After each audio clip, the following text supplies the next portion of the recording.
Sí, gracias, presidente.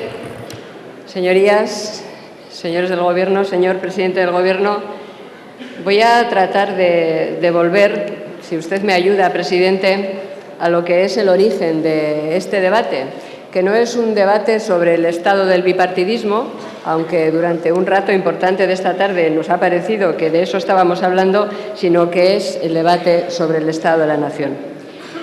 Dijo usted esta mañana, le copié textualmente, naturalmente no se refería a usted mismo, sino a los demás, pero dijo esta frase: no se puede corregir lo que no se quiere reconocer. Estoy completamente de acuerdo con usted, presidente. No se puede corregir lo que no se quiere reconocer.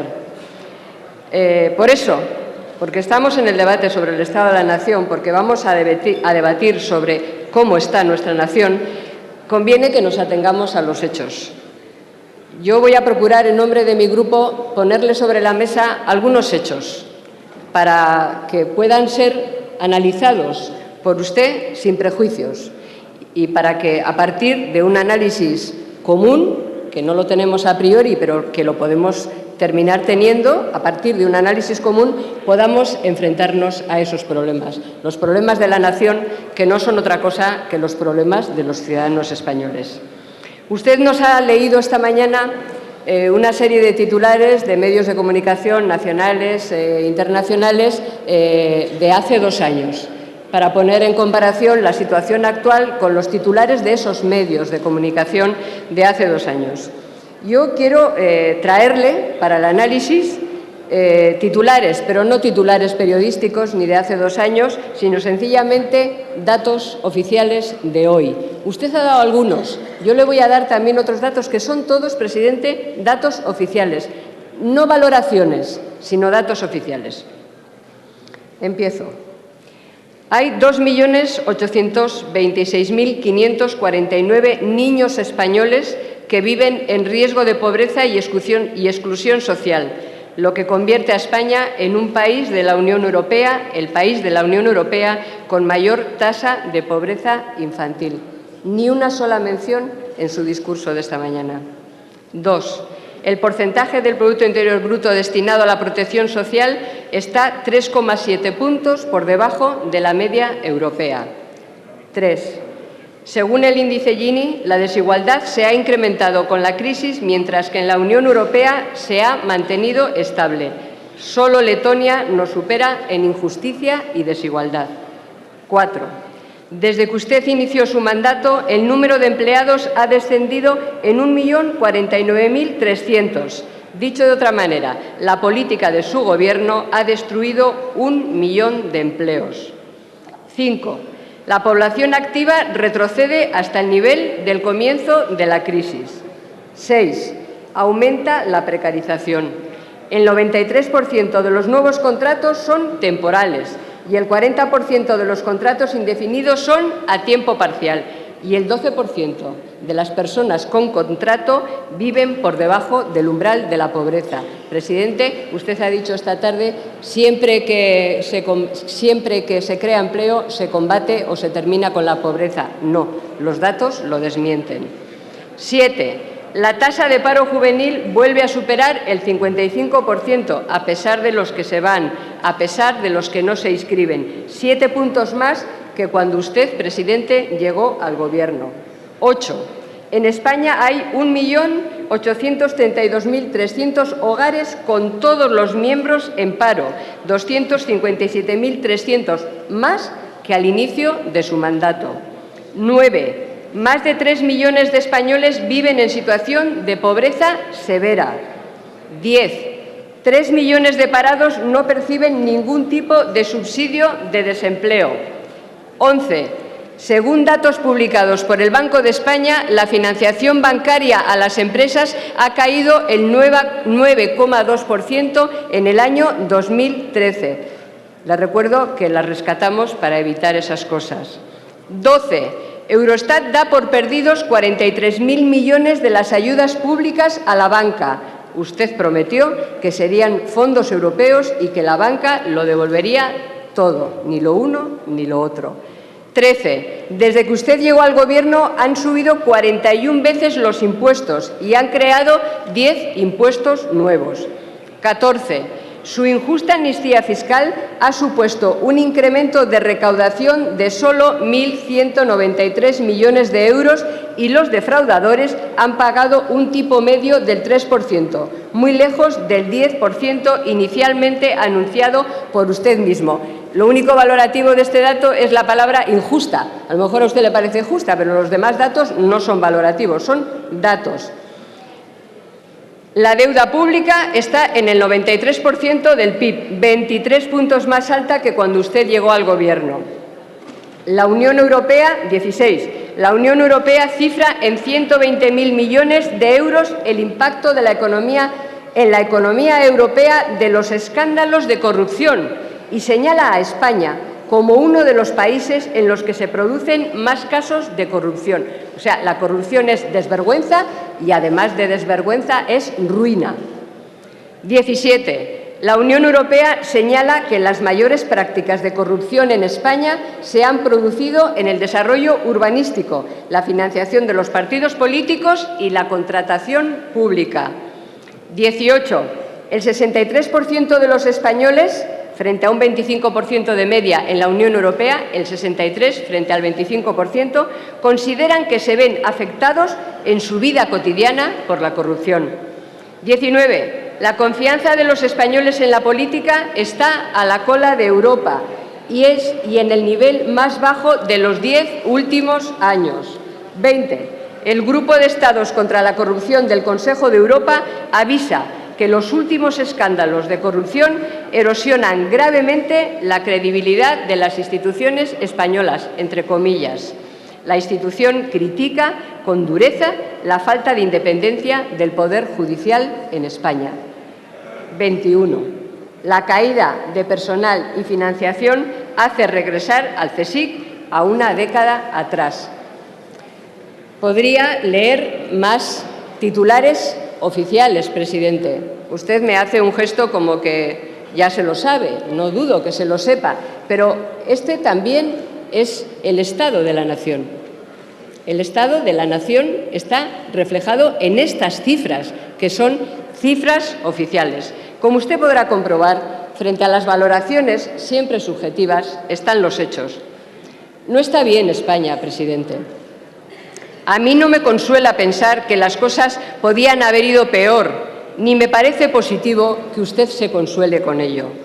Alardear a estas alturas y con lo que está pasando la gente de que no hemos sido rescatados, también entre comillas, como único logro, falso por cierto, denota una falta de ambición de país que a nuestro grupo le resulta verdaderamente alarmante.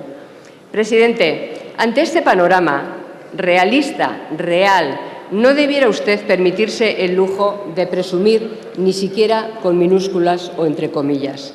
Con este panorama, lo que usted debe hacer es asumir su responsabilidad y hacerse algunas preguntas. Si quiere, nos las hacemos conjuntamente. Algunas preguntas.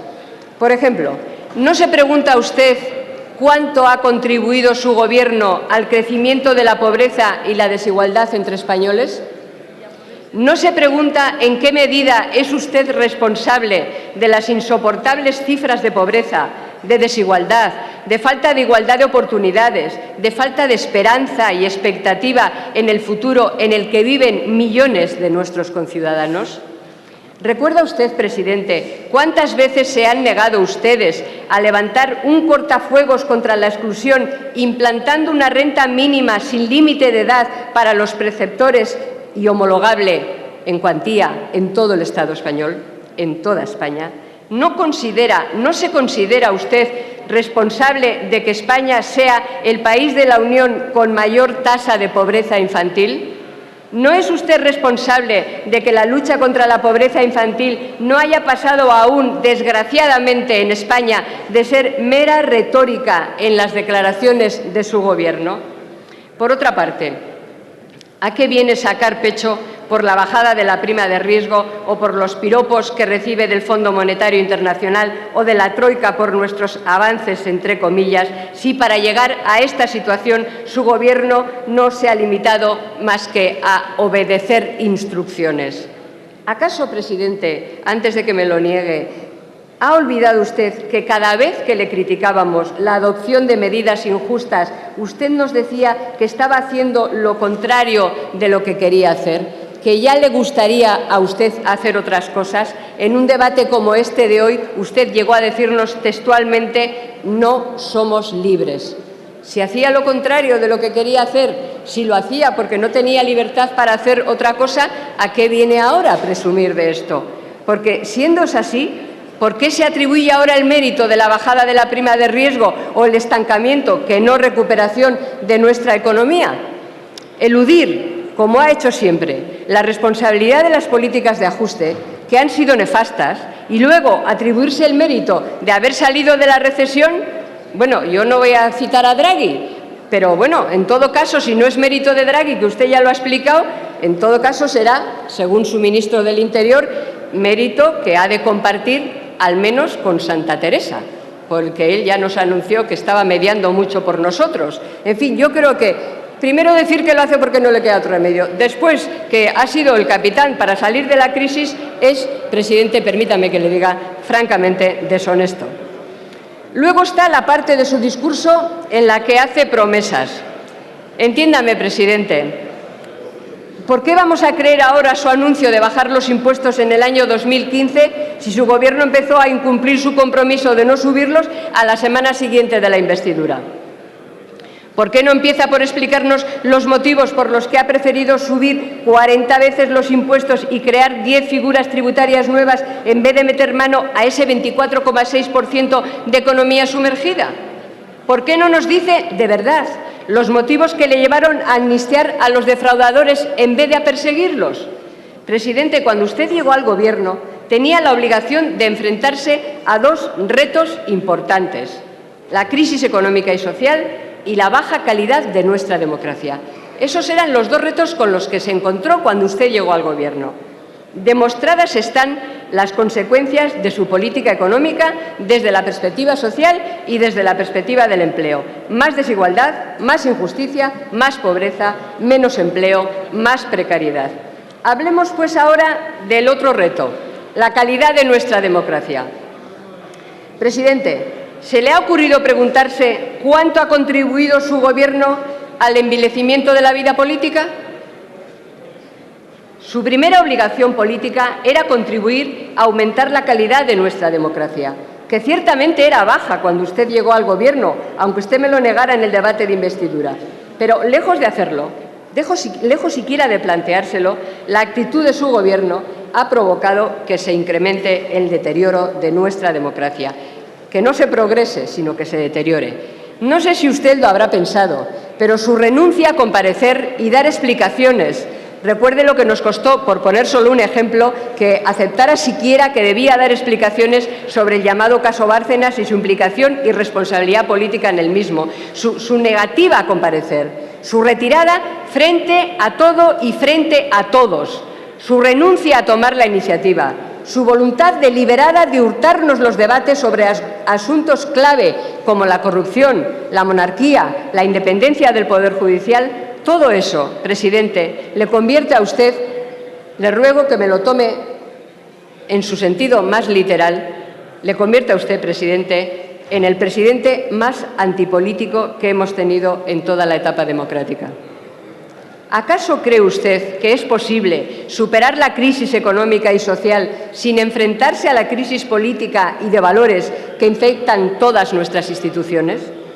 ¿Cuándo va usted a asumir su responsabilidad por haber querido tapar los escándalos de corrupción política?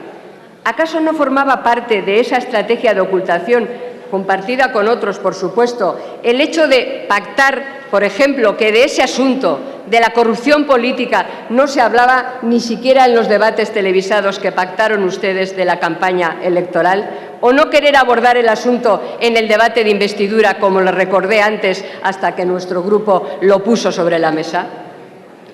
¿Recuerda usted cuántas veces nos han negado en esta misma Cámara que la corrupción no es un problema? Nos han negado que sea un problema institucionalizado en nuestro país, que lastra nuestra recuperación y avergüenza a nuestra democracia.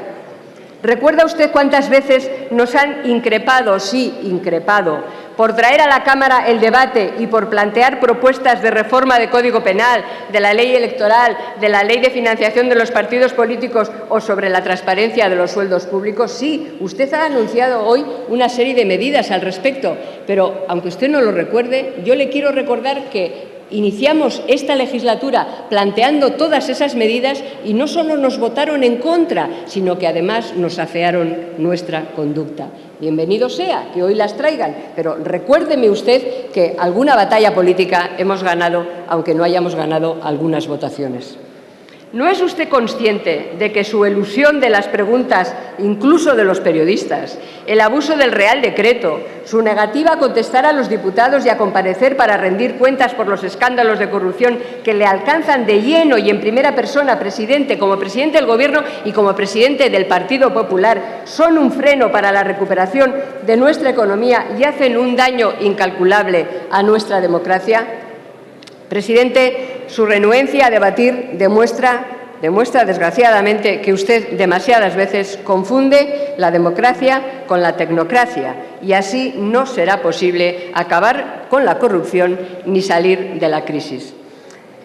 Antes de abordar algunas propuestas que en nombre de mi grupo parlamentario quiero hacerle, quiero hablar brevísimamente de dos cuestiones que son de Estado, una de las cuales usted ha mencionado en su intervención y otra que no ha mencionado.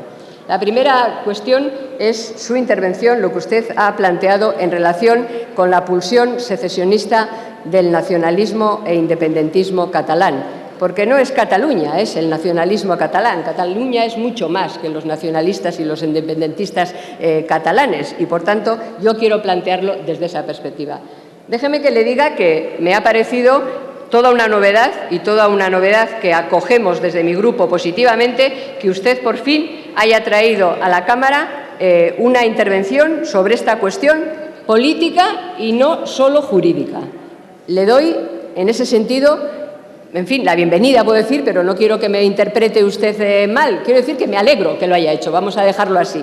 Me alegro que haya hecho en ese sentido y en relación con la pulsión secesionista de Cataluña una intervención no solo jurídica, en la que no se ha limitado a decir haremos que se cumpla la ley, sino una intervención también de carácter político. Efectivamente, es muy importante que haya un discurso político que se enfrente al discurso de quienes quieren romper España y también es muy importante que en ese discurso quede absoluta y radicalmente claro que los asuntos que competen a todos los españoles los decidimos entre todos los españoles y que no hay que apelar a la unidad desde una perspectiva sentimental, sino desde la perspectiva que nos importa en democracia, que es garantizar la igualdad entre todos los ciudadanos españoles. En ese sentido, me alegro de que haya hecho usted una reflexión de carácter político. Déjeme que le diga sobre esta cuestión una cosa que he echado en falta. He echado en falta una referencia a las declaraciones de la vicepresidenta de la Comisión Europea realizadas durante la pasada semana en Barcelona. La vicepresidenta Reding dijo que había que dialogar sin líneas rojas. Yo le quiero preguntar, presidente, si usted ya se ha dirigido a la Comisión y ya le ha planteado a la Comisión, como por cierto ha hecho mi grupo a través del eurodiputado Francisco Sosa Wagner, ya le ha planteado a la Comisión que sería importante que le dijera a la vicepresidenta Reding que en democracia siempre hay líneas rojas y que en democracia las líneas rojas son las leyes y que las hay en Europa, que es nuestra propia Constitución en España, y en Europa las leyes y también, cómo no, en fin, todo lo entramado europeo y todos los acuerdos. Me gustaría saber si usted le ha hecho notar eso al presidente de la Comisión para que rectifique o le haga rectificar a la señora Reding. Otra segunda cuestión de Estado, esta sí, que no ha formado parte de su discurso. Presidente, yo creo que cuando hagamos una reflexión sobre el estado de la nación y hagamos este debate, mientras haya 300 asesinatos de ETA sin resolver, merece que nos acordemos de las víctimas, porque es una asignatura que tenemos pendiente, no solo el Gobierno, lo tiene pendiente la democracia.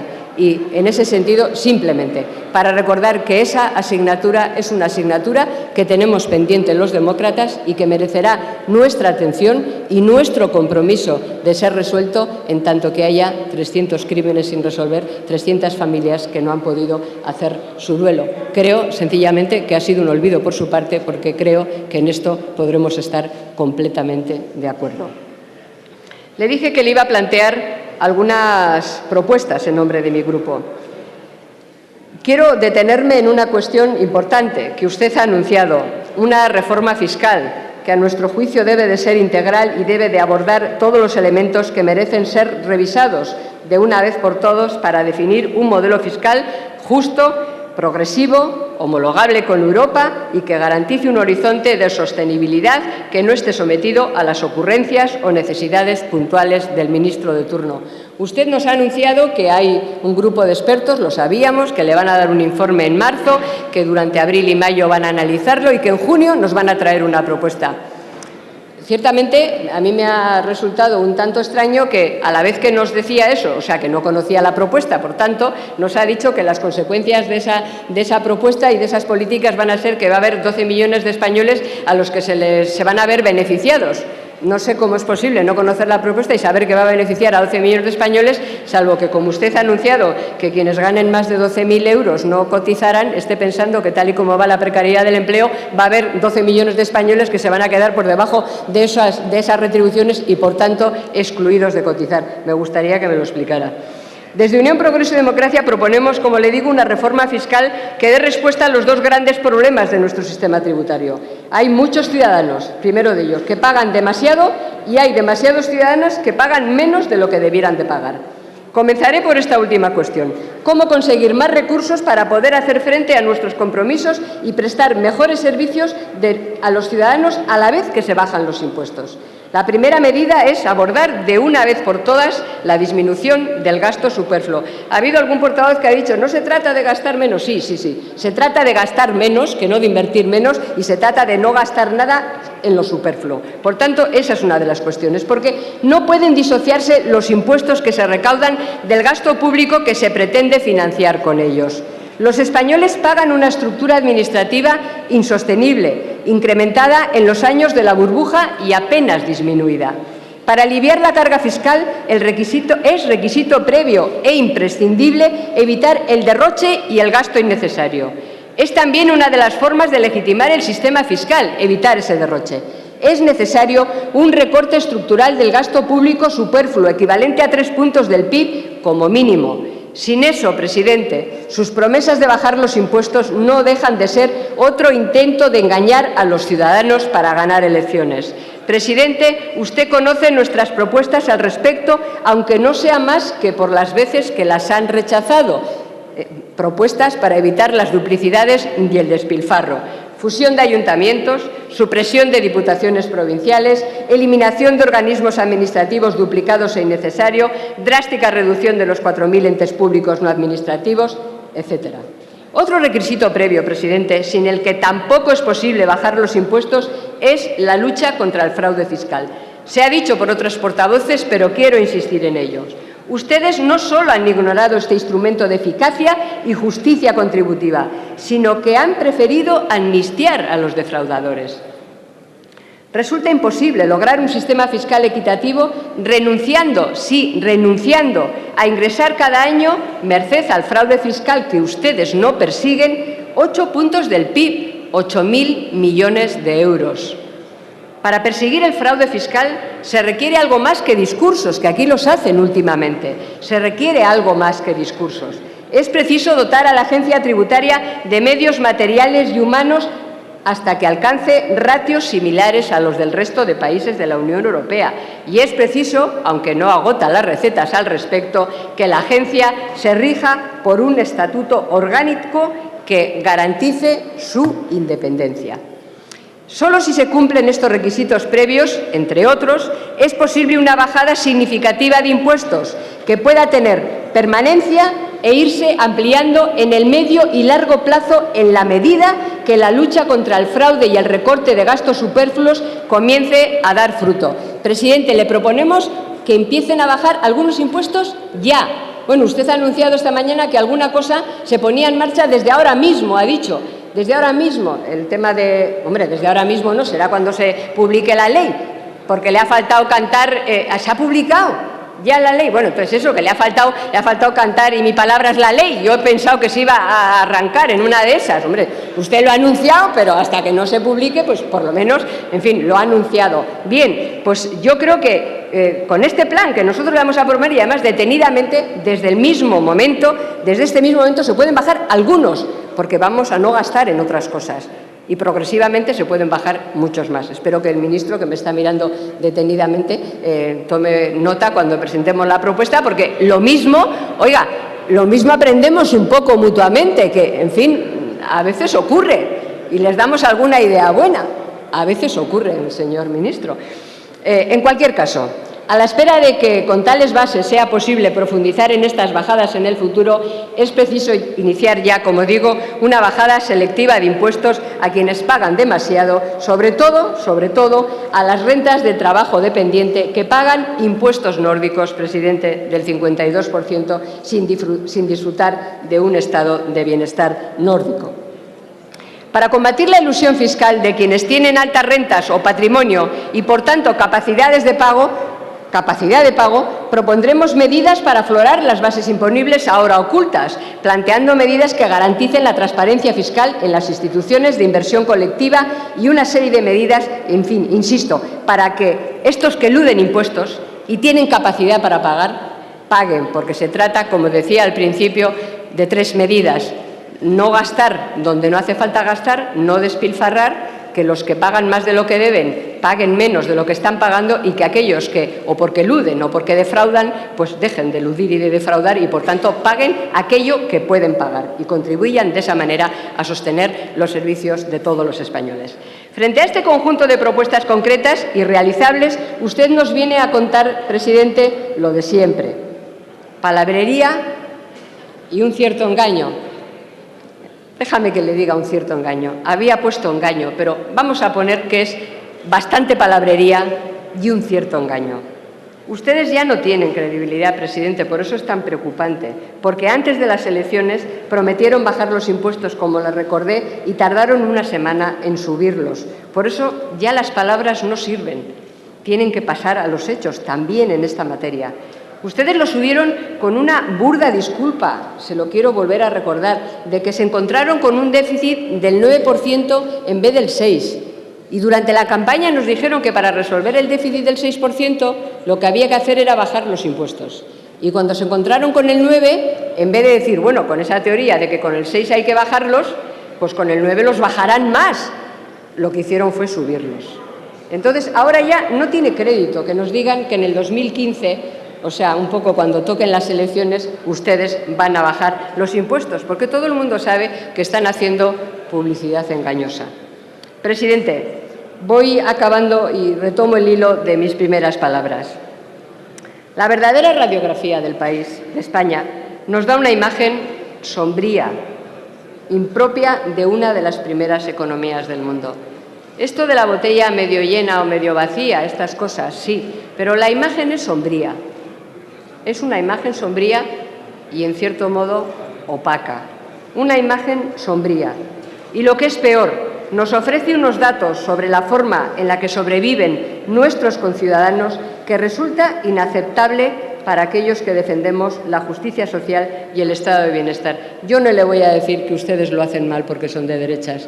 De la misma manera que esto no es un debate sobre el estado del bipartidismo, no es un debate sobre lo buena que es la izquierda y lo mala que es la derecha o viceversa. Es un debate sobre el estado de la nación y tenemos que dar respuesta a todos los ciudadanos sin preguntarles lo que voten y sin prejuzgar lo que es bueno o lo que es malo.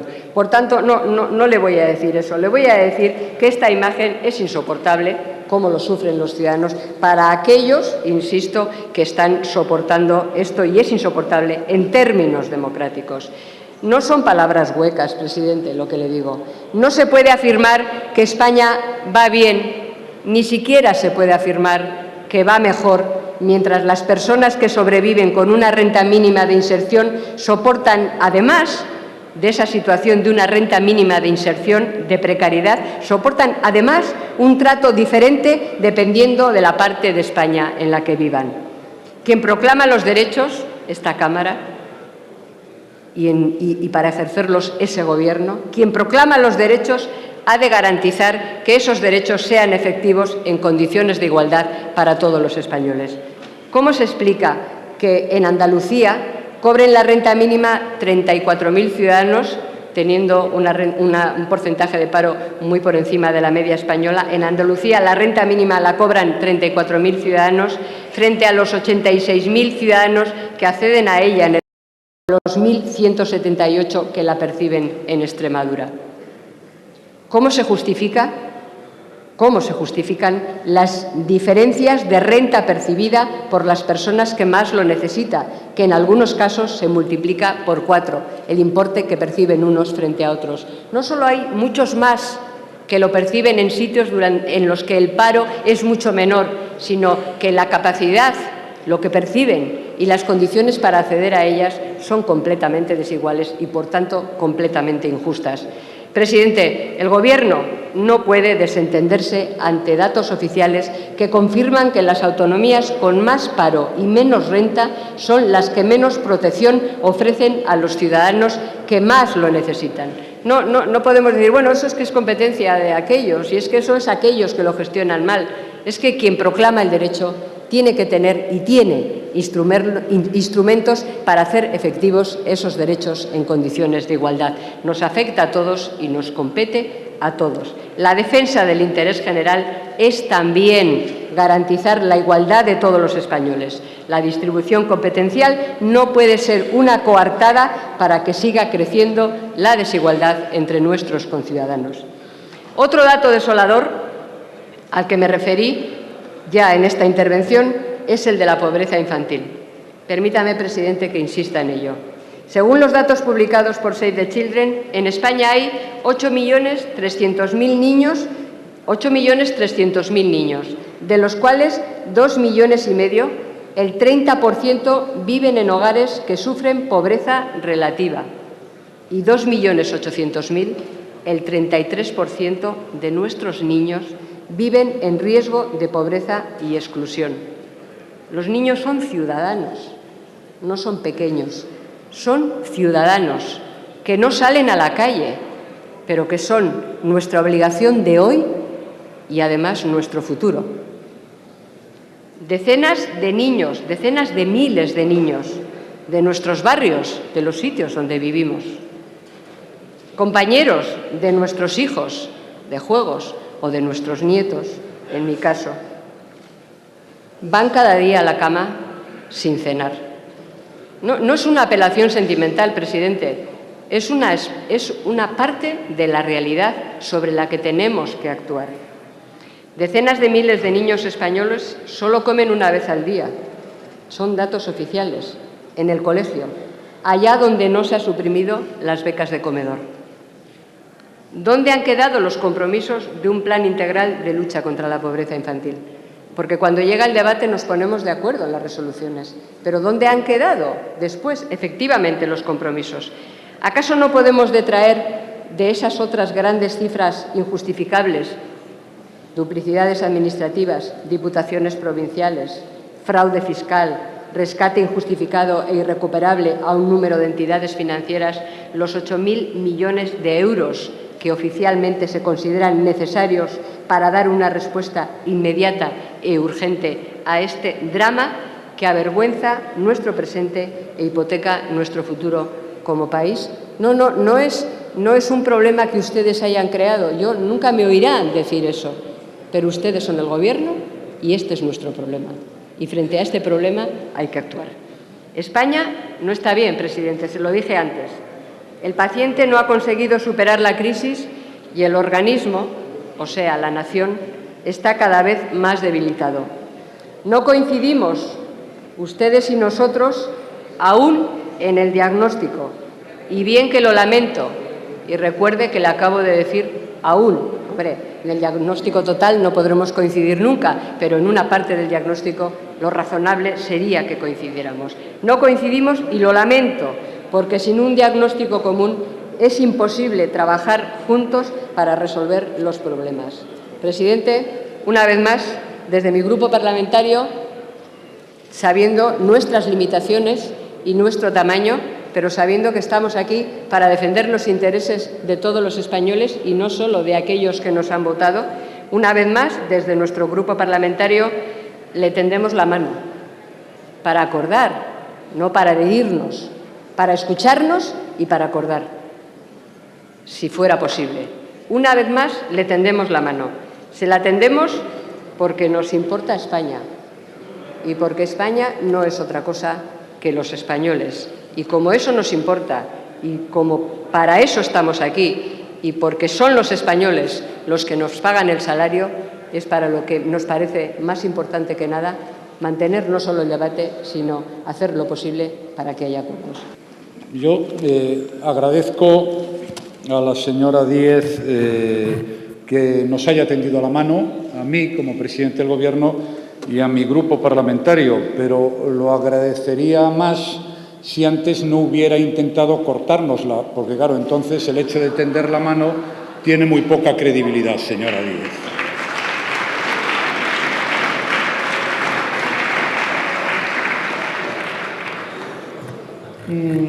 Hay que atenerse a los hechos. Tiene razón, yo he procurado hacerlo, usted también. Usted ha hecho tres cosas. Un brillante análisis de la situación económica de España, un brillante. Ha explicado lo pésimo que va todo, aquí no hay nada que vaya bien, aquí va todo muy mal. Y luego ha transmitido al conjunto de la Cámara que si usted estuviera al frente de las responsabilidades de Gobierno, pues todo iría a pedir de boca. Yo no voy a entrar en el detalle de los 21 titulares de periódico que ha dado a conocer hoy al conjunto de esta Cámara, porque haría que mi intervención durara tiempo inmemorial. Por otra parte, ya he hablado de muchos asuntos en mis intervenciones anteriores. He hablado del paro, he dicho que se ha producido un cambio de tendencia. He vuelto a decir, y lo reitero ahora, que sigue siendo el objetivo capital y prioritario de este Gobierno. He dicho que no hay más precarización laboral que hace un año. He hablado de que el crédito sigue siendo un gran objetivo, que tenemos que seguir trabajando para que haya más crédito. He explicado lo que sucede con la deuda pública, lo he dicho incluso en mi intervención inicial. Tenemos que hacer un esfuerzo para reducir la deuda pública, pero creo que era mucho más importante tener las cuentas en orden, pagar a los proveedores y que no hubiera deuda comercial, que al fin y a la postre también era deuda pública. Y de todos los asuntos a los que usted se ha referido, con su permiso, además de añadir el asunto número 22, me voy a referir a dos. Luego me referiré al asunto número 22. Usted 21 titulares, yo solo uno. Sobre el gasto social, el gasto de las administraciones públicas, luego hablaré también del gasto superfluo.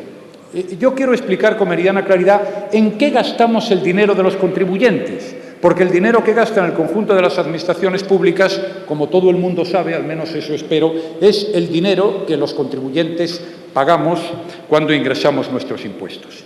En pensiones gastamos, hablo de datos del 2012, el 23,84%, en sanidad el 12,91%, en servicios públicos básicos el 12,76%, en educación el 9,36%, en desempleo el 6,44%, en gastos sociales el 7,92%, en intereses de la deuda el 6,38% y luego el 20% en el resto de los servicios públicos fundamentales.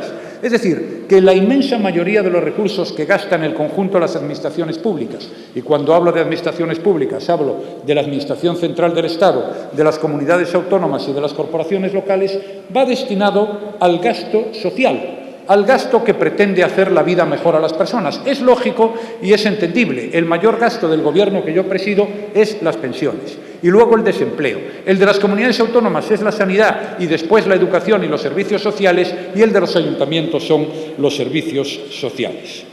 Segundo comentario que quiero hacer en relación con las medidas para proteger a los menores. Yo desconozco si usted está al tanto de las decisiones que adopta el Gobierno, que normalmente pasan por esta Cámara, cuando son leyes o incluso cuando son planes. Pero quiero recordarle que, sin duda alguna, una de las prioridades básicas de este Gobierno es la atención a la infancia. Quiero recordarle que hemos aprobado el Plan Nacional para la Inclusión Social 2013-2016, que establece la lucha contra la pobreza infantil como objetivo prioritario y transversal de todas las actuaciones, y que cada uno de los objetivos incorpora este compromiso, intentando aportar una visión de apoyo a la infancia. Quiero recordar que hemos aprobado el segundo Plan Estratégico de Infancia y Adolescencia 2013-2016, dotado con un presupuesto de más de 5.000 millones de euros, en concreto 5.159, y articula este plan un conjunto de medidas transversales orientadas a la protección integral de la infancia. Hemos aprobado una reforma del Código Penal que endurece las sanciones penales en materia de lucha contra abusos sexuales, la explotación sexual de menores y la pornografía infantil.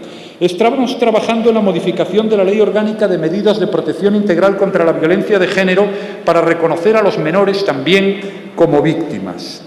La LOMCE prevé una mayor formación en las nuevas tecnologías y redes sociales para que los niños estén prevenidos ante este tipo de situaciones. Estamos reformando el marco jurídico de protección de menores para proteger el acogimiento familiar y facilitar así que los niños tutelados de las administraciones públicas puedan disfrutar de una vida en familia.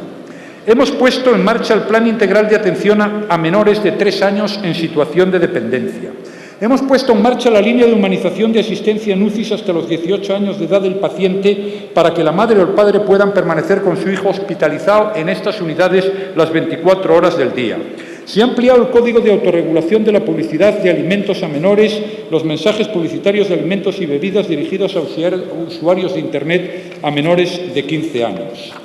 Hemos reforzado la convocatoria de subvenciones del IRPF destinada a las organizaciones sociales que desarrollan su labor con las personas que peor lo están pasando en estos momentos. Señora diputada, yo estoy de acuerdo en que si tuviéramos mucho más recursos podríamos hacer muchas más cosas, pero lo que no se puede negar es que el Gobierno ha tomado decisiones, ha fijado como uno de sus objetivos prioritarios la atención a la infancia y seguiremos haciéndolo en el futuro. No me he referido a este asunto en mi intervención inicial porque, aun siendo, en mi opinión, una de las mayores prioridades de este país, no me gusta, como he escuchado hoy aquí, que alguien pretenda utilizar este tipo de datos. Señoría, número 22.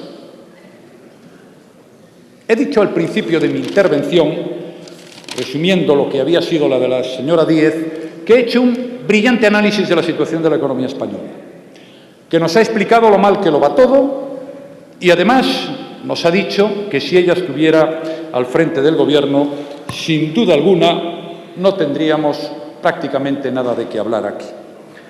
Pero, ¿cuál era la política económica que la señora Díez hubiera puesto en marcha en el supuesto que estuviera al frente del Gobierno de España? Pues se la voy a explicar a las señoras y señores diputados. Número 22. 22A, B y C. No quiero llegar al número 23. 22A. Día 23 de agosto del año 2012. Hasta que no se acepte la realidad de que España está en una situación dramática, el tiempo está en nuestra contra. Nos están haciendo perder un tiempo preciso. Tenemos que pedir el rescate. 29 de agosto de 2012. La líder de UPyD ha premiado al presidente del Gobierno a pedir el rescate para España, puesto que no ve posible que el país pueda salir solo de la crisis. No lo ve. Esa es la confianza que tiene en su país y en los ciudadanos españoles. Otros no opinamos igual.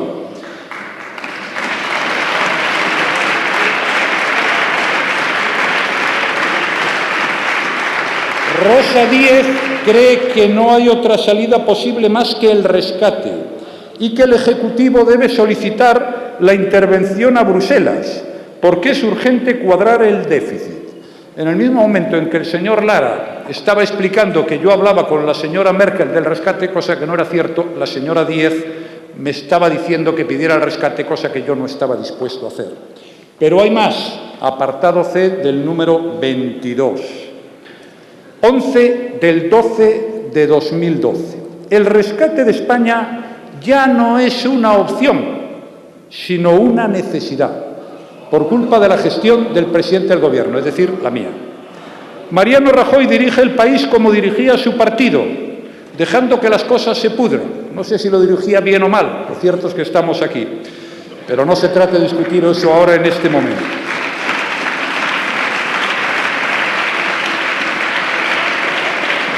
Hay más, ya no hay opción, solos somos incapaces. Entiendo que no se referiría a ustedes, se refería más bien al conjunto del pueblo español. Señora Díez, no puedo estar de acuerdo, y como no puedo estar de acuerdo, no estoy para escuchar lecciones de política económica, porque le voy a decir una cosa. Si, como usted afirmó en público, como usted deseaba, España hubiera estado sometido a un rescate, nos hubiera ocurrido exactamente lo mismo que le sucedió a otros países, que entre otras cosas, por ejemplo, algunos tuvieron que bajar las pensiones el 10%. ¿Y qué me iba a reprochar usted a mí sobre la congelación de las pensiones, que ni siquiera las he congelado? ¿Y qué me iba a decir de impuestos? ¿Y qué me iba a decir de pobreza y de desigualdad, de ayudas sociales, de paro o del índice Gini, si hubiéramos tenido que hacer lo que nos ordenaban? ¿Esa es la política económica que quería hacer usted? Pues mire usted, yo no, y estoy orgulloso de haberle dicho entonces que no y volver a decírselo ahora.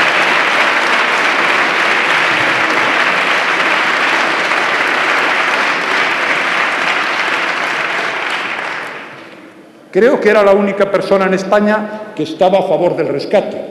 Menos mal, porque yo recuerdo a otros grupos de esta Cámara posicionándose en contra del rescate.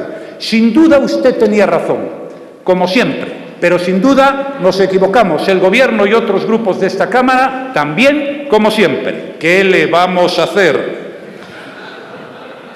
Dice usted que el único logro con el que yo me he presentado aquí esta mañana es evitar el rescate. Aunque fuera el único logro, no estaría mal, señora Díez. No le voy a pedir que me felicite, porque es imposible, porque además tampoco lo necesito. Pero no se lo voy a pedir. Pero yo esta mañana he intentado explicar algunas cosas que habían ido bien en la economía española, que habían ido bien porque no estábamos sujetos a rescate. Es que si estuviéramos sujetos a rescate vendría aquí a explicarlos otro, que no sería ninguno de los que estábamos aquí. Ahora estoy yo. Oiga, que soy mejor que los otros, ¿eh? Tenga usted la total y absoluta certeza. Quizá por eso quería que vinieran los otros y que no me quedara yo. He intentado explicar lo que son los desequilibrios. Le he dicho que hemos corregido los desequilibrios, que estamos en ello. El déficit, la deuda exterior, la reestructuración del sistema financiero, la deuda externa, todo eso a usted ya sé que no le importa, a usted le importaba lo otro, o tal vez prefería que nos lo hicieran otros, porque solo somos incapaces. Eso decía usted. Pues mire usted, yo no estoy de acuerdo. Somos muy capaces. No sé usted, no voy a entrar a juzgar, pero la inmensa mayoría creo que somos muy capaces.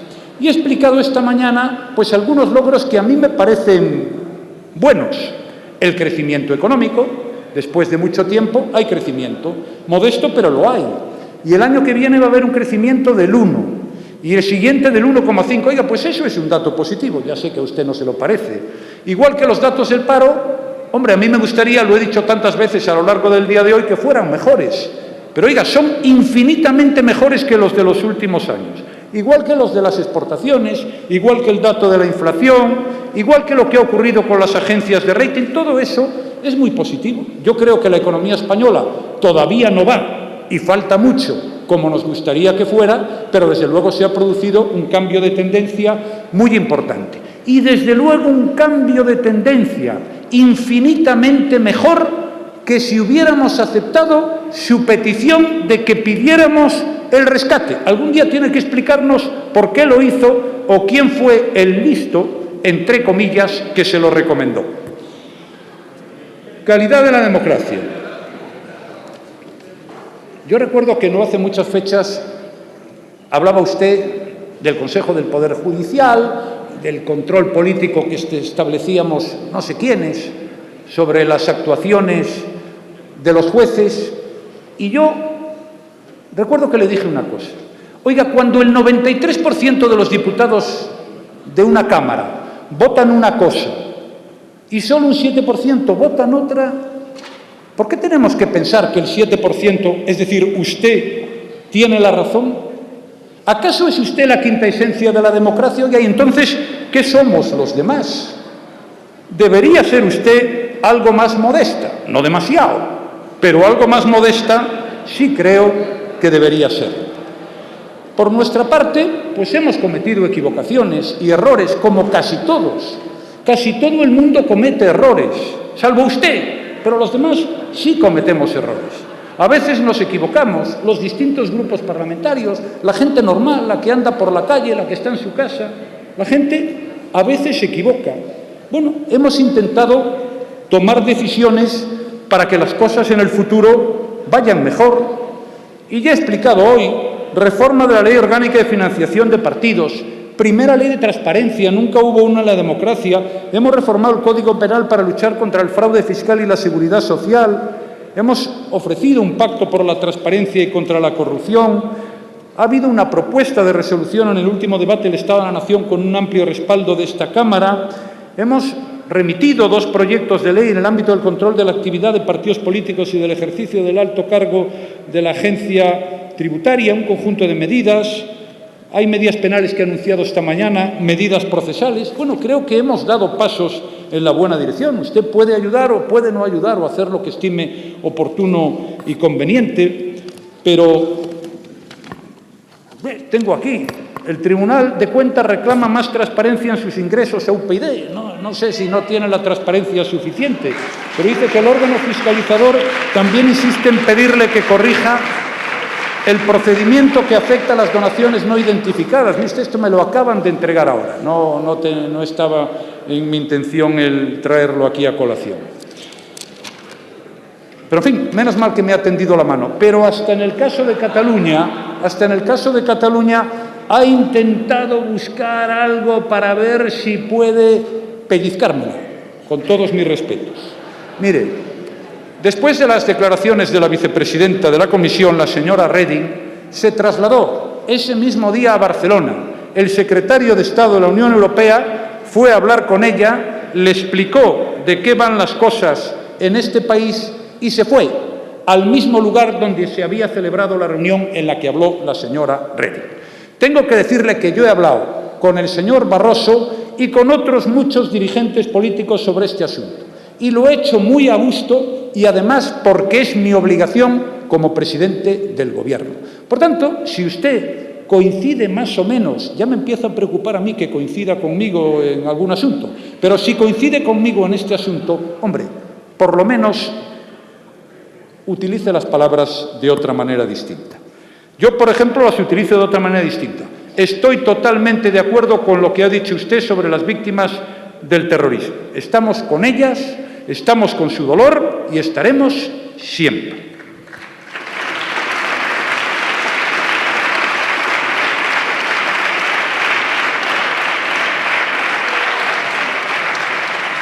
Dice que hay que disminuir el gasto superfluo. Estoy de acuerdo. Pero es que yo, además de decir que hay que disminuir el gasto superfluo, me he presentado aquí esta mañana con un proyecto de reforma de la administración pública, que ya lleva 6 meses en marcha, y ya se han tomado muchas decisiones, y ya se han producido muchos ahorros, y ya se han simplificado muchos procedimientos. Es que llega un momento en que, hombre, la gente también tiene derecho a decir que se le expliquen las cosas. ¿Por qué es esto? Gasto superfluo, fuera, ¿no? ¿Quién no está de acuerdo en que se rebaje o se suprima el gasto superfluo? No conozco a nadie en el mundo. Es que es absurdo no estar de acuerdo con eso. Lo que parece que es más difícil es poner negro sobre blanco cuáles son las medidas que hay que adoptar. Y, por tanto, yo reivindico el proyecto de ley de reforma de la administración pública que nosotros hemos presentado y que, sin duda alguna, será muy útil para muchas cosas, entre otros, para la competitividad de nuestra economía en los próximos años. Usted lo único que ha dicho es que hay que reducir el gasto superfluo. De acuerdo, pero las medidas las ha traído el Gobierno de España.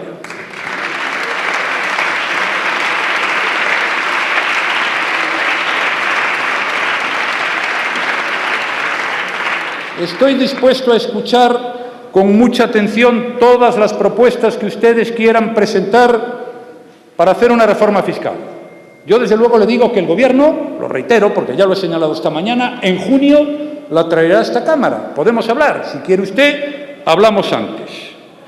También les digo 100 euros, cotizaciones a la Seguridad Social. Lo que he dicho esta mañana es que entrará en vigor desde hoy, porque se aprobará el viernes y tendrá efecto retroactivo.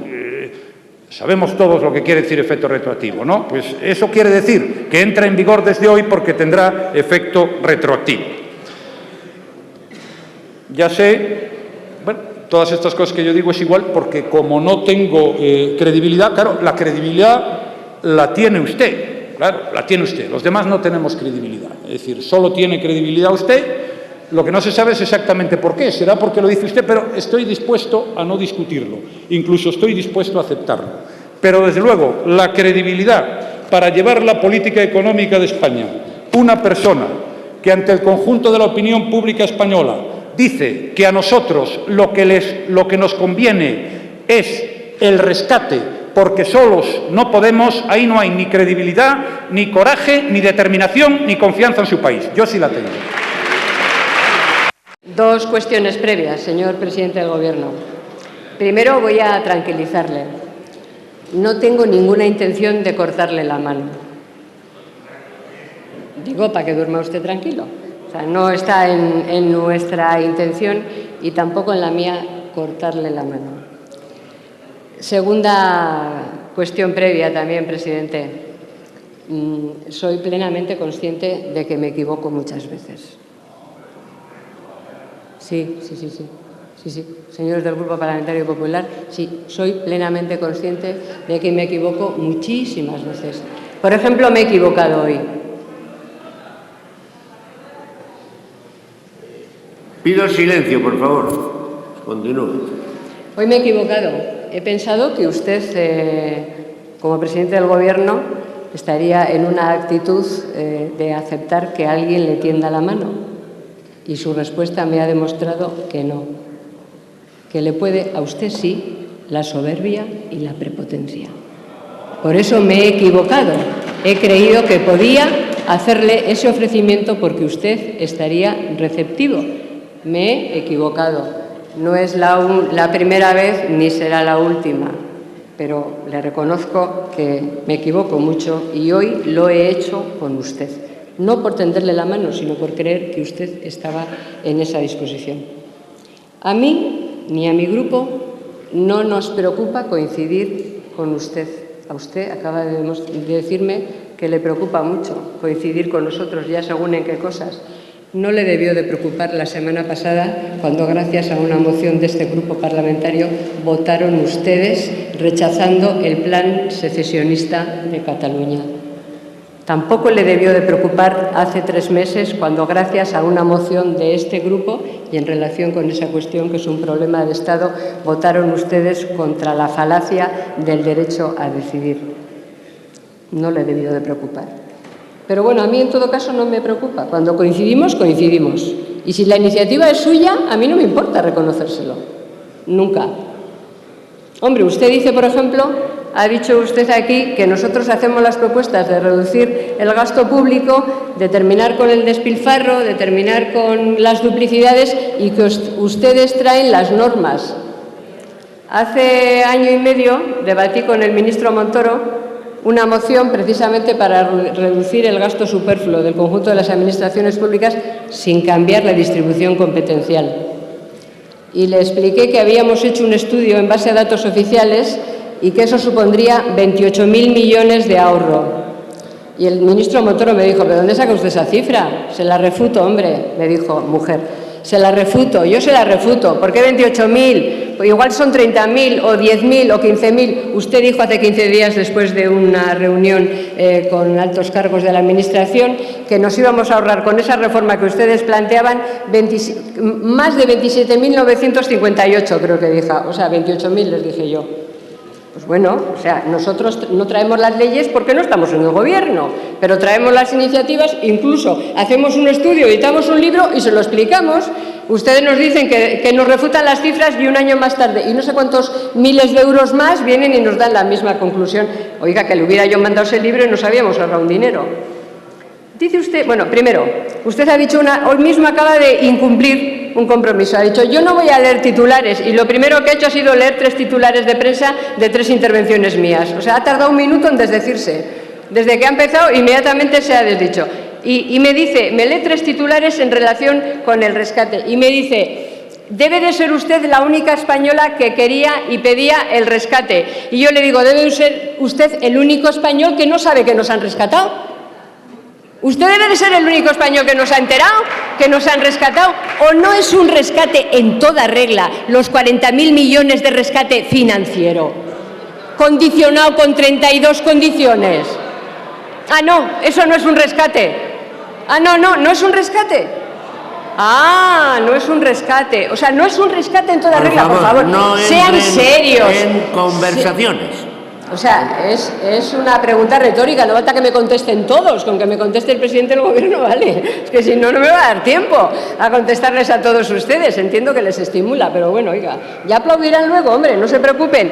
Pues es un rescate, presidente, un rescate que no reconocieron, pero que cuando acabó celebraron. Oiga, resulta que no nos habían rescatado, pero el día que se dio por concluido dijeron, celebramos el fin del rescate. Oiga, pónganse de acuerdo con ustedes mismos. O sea que yo no soy la única que lo ha pedido, pero usted es el único español que no se ha enterado que ya nos han rescatado.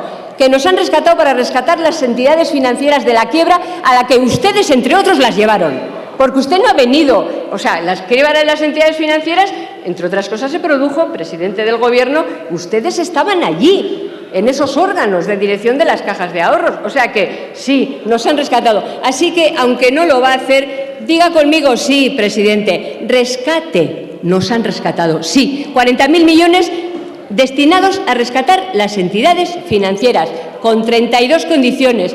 Pero si cuando pedíamos el rescate, presidente, señor presidente, ya estábamos intervenidos, ya estábamos condicionados, y lo único que le planteábamos es que ya que teníamos condicionamiento, que debíamos de hacer lo posible para tener, además de condicionamiento, recursos. Bueno, si quiere se lo explico otra vez, pero me parece que no merece la pena. No merece la pena, francamente no merece la pena. Dice usted en relación con otra cuestión, el Consejo General del Poder Judicial, que bueno, como el 80 y tantos o el 90 y tantos, no sé cuántos, han estado de la Cámara a favor, que es que entonces, en fin, que el Consejo General del Poder Judicial es un órgano que no está viciado de intervención política. Menos mal que en eso no me ha dicho que solo lo decimos nosotros, porque ya lo han dicho hasta las asociaciones profesionales, las instituciones europeas, y todo el mundo ha llamado la atención sobre esa cuestión. Bueno, lo ha dicho todo el mundo y ustedes lo llevaban en el programa electoral. O sea que, en fin, no es una ocurrencia de esta diputada, es que ustedes habían llegado a la misma reflexión. O sea que no me plantee usted, bueno, como lo ha votado la mayoría, es que lo ha votado la mayoría, pero además está politizado. Además de que lo ha votado la mayoría, porque se han puesto de acuerdo en esa materia sin ningún problema, como en casi todas. Dicho sea de paso. Dice usted que no ha hablado del tema de la pobreza infantil, del drama de la pobreza infantil, y me ha explicado un montón de planes que tienen en marcha. También me ha preguntado a ver si me los leía y a ver si yo me enteraba de las cosas que publicaba el Consejo de Ministros y de los acuerdos. Me entero bastante dentro de mis limitaciones, naturalmente.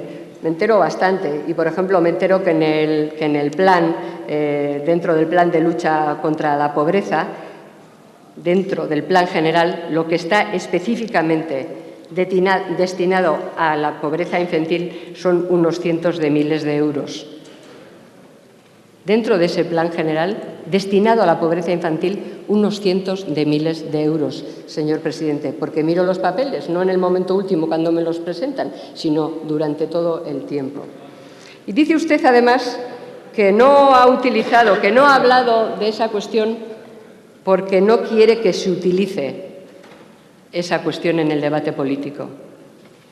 Oiga, me parece una ofensa, ¿qué quiere que le diga? Hablar de los problemas no es utilizar los problemas. Hablar de ese drama, que es un drama para nosotros y para cualquier democracia, no es utilizar los problemas. ¿Acaso no estamos aquí para hablar de los problemas que tenemos los españoles? ¿O para qué estamos? ¿Para aplaudirle a usted? ¿Ah, sí? Pues estarán ustedes, yo no. Estamos para hablar de los problemas y, a ser posible, para encontrar soluciones. Y dice usted hoy que hablar de la pobreza infantil es utilizar a los niños. Por cierto, en su debate de investidura me dijo lo mismo en relación con la corrupción política. Que hablar de la corrupción era utilizar la corrupción. Y hoy me dice que hablar de la pobreza infantil es utilizar a los niños. Es tener bastante poca vergüenza decir esa cuestión en esta tribuna. ¿Cómo no va a ser una obligación del legislador y del Gobierno hablar de este drama? ¿O qué pasa? ¿Que cuando traemos las resoluciones y las votamos por unanimidad y decimos que es un gran problema, es que realmente es un problema? Y cuando decimos que hay que destinar recursos para resolver este problema y que esta es una cuestión que tiene que alcanzar categoría política, que no es un tema sectorial, que es un problema de la sociedad, un problema democrático de primera magnitud, pues resulta que usted me da la explicación de que no lo ha tratado porque, en fin, para no utilizarlo. Hombre, me parece, francamente, bastante irresponsable y bastante, si me permite la expresión, irrespetuoso, no para la Cámara, sino para el problema que la Cámara debiera de haber acometido precisamente porque usted hubiera sacado la cuestión. Finalmente, presidente, y sobre esta misma cuestión, miren, sobre esta materia sobran planes y sobre otras muchas. Lo que faltan son resultados. Usted me ha hablado de varios planes, pero no se ha fijado en los resultados. Y los planes y las leyes se hacen para resolver problemas y luego, en fin, se revisan a la luz de sus conclusiones. Tiene usted que terminar, y aquí, en esta materia, termino, presidente, sobran planes y faltan resultados. Por eso, porque es un problema de categoría política, lo traemos a esta tribuna y no le consiento, presidente, permítame que se lo diga así, con toda claridad, lo mismo que no le consentí que nos acusara de generar el problema de la corrupción por hablar de ella, no le consiento que nos diga que hablar de la pobreza infantil y de cómo combatirla es tener ganas de sacar el asunto y de hablar de la cuestión y hablar del problema. No asumir esa responsabilidad, no asumirla por su parte es lo que verdaderamente es un problema y es algo que a esta diputada y a este grupo parlamentario le preocupa gravemente, eso y su falta de respeto.